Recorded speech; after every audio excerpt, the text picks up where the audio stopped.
আসসালামু আলাইকুম প্রিয় দর্শক, নিজের আলাপচারিতায় আপনাদের সকলকে আমন্ত্রণ জানাচ্ছি। খবরের অন্তরালের খবর নিয়ে ক্যালকাটা ডায়ালগস থেকে মনোজ দাস বলছি।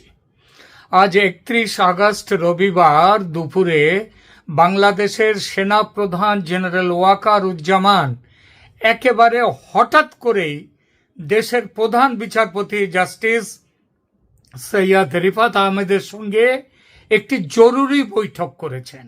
বৈঠকটি হয়েছে প্রধান বিচারপতির গুলশানের বাসভবনে। এই বৈঠক নিয়ে যথেষ্ট জল্পনা হচ্ছে দেশে ও দেশের বাইরে। এটা হওয়া স্বাভাবিক, কারণ সাধারণভাবে সেনাপ্রধান ও প্রধান বিচারপতির মধ্যে স্বাভাবিক অবস্থায় কোনো মিটিং হয় না, মিটিংয়ের দরকারও পড়ে না।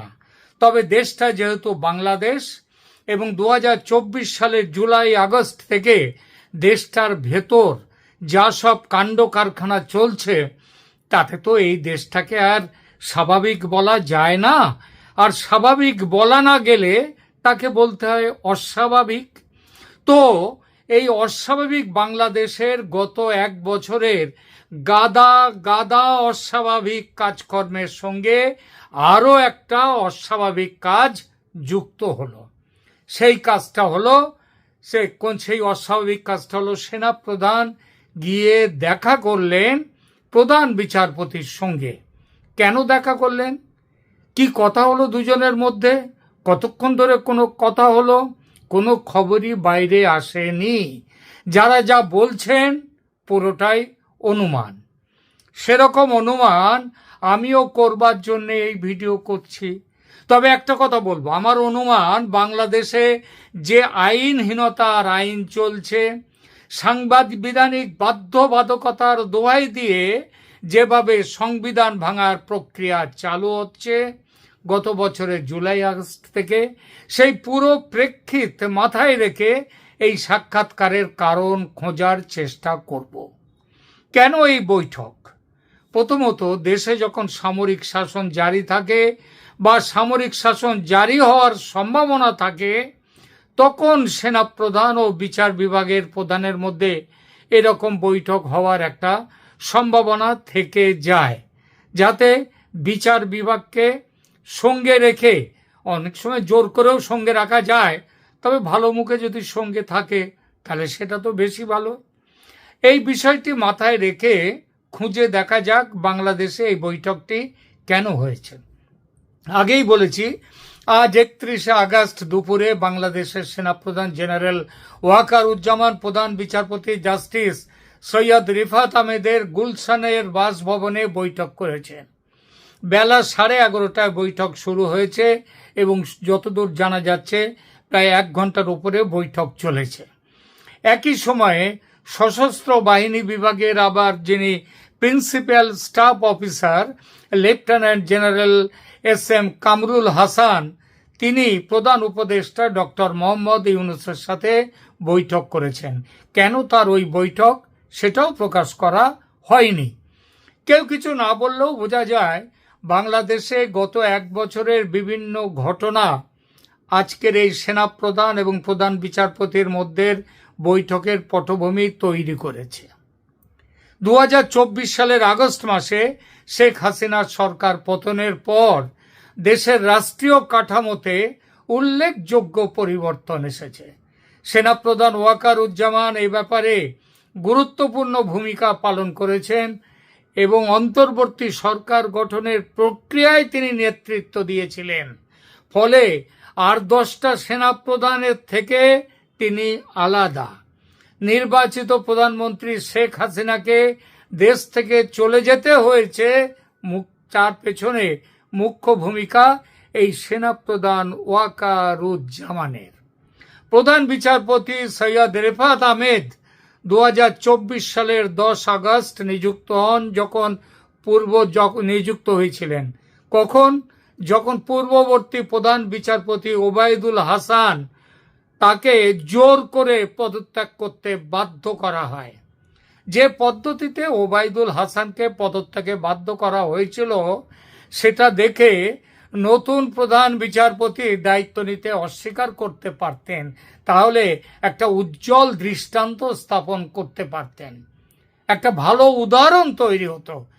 আর কাক কাকের মাংস না খেলেও বিচারপতিরা বিচারপতিদের মাংস কিন্তু বেশ আরাম করেই খান। প্রধান বিচারপতি হিসেবে রিফাত আহমেদের সঙ্গে আরও 5 জন বিচারপতি অন্য বিচারপতিদেরকে তাড়িয়ে সুপ্রিম কোর্টের বিচারপতি হয়েছেন।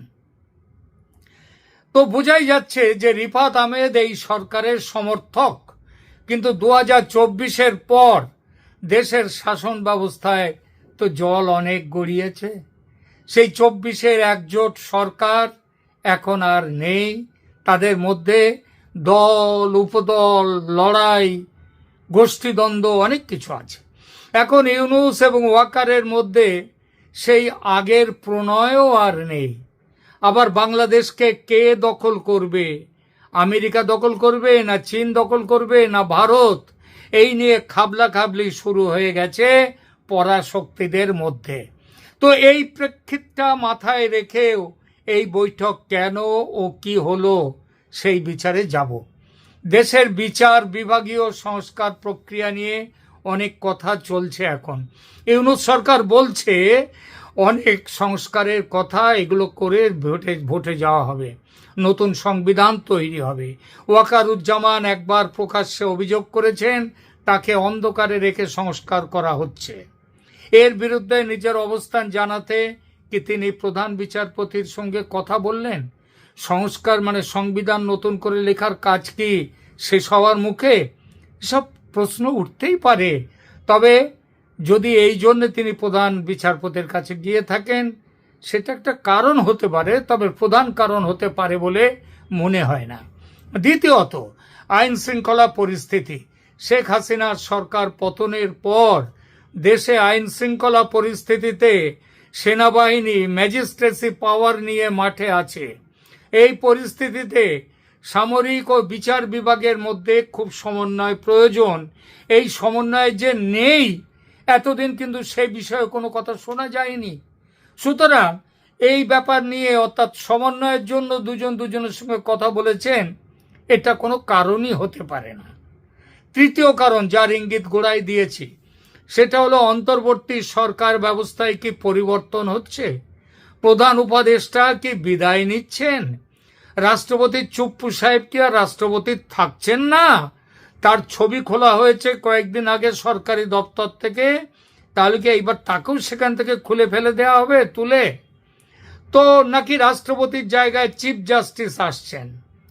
আবার এমনও কথা শোনা হতেই পারে যে ইউনূসকে বাদ দিয়ে কেয়ারটেকার সরকারের প্রধান হবেন রিফাত আহমেদ। এই বিষয়ে সাংবিধানিক বিধান জানতে এবং রিফাত আহমেদ সাহেব তার পদ নিতে রাজি আছেন কিনা সেটা জানতেও ওয়াকারুজ্জামান যেতে পারেন। আপনাদের হয়তো মনে আছে কয়েকদিন আগে আমেরিকার যিনি সার্চ দ্য অ্যাফেয়ার্স, যিনি ঢাকায় আছেন, ট্রেসি অ্যান্ড জ্যাকবসন, তিনিও ওই প্রধান বিচারপতির বাড়িতে গিয়েছিলেন তার সাথে মিটিং করে তাকে বোঝাতে যে আপনি নতুন সরকারের ক্ষমতা নিন, নতুন সরকারের দায়িত্ব নিন। তিনি রাজি হননি বলে খবর পাওয়া গেছে। কিন্তু এখন ওয়াকারুজ্জামান আবার তার কাছে যাওয়াতে মনে হচ্ছে যে এই একই ব্যাপার নিয়ে ওয়াকারুজ্জামানও তাকে রিকোয়েস্ট করতে গেছেন।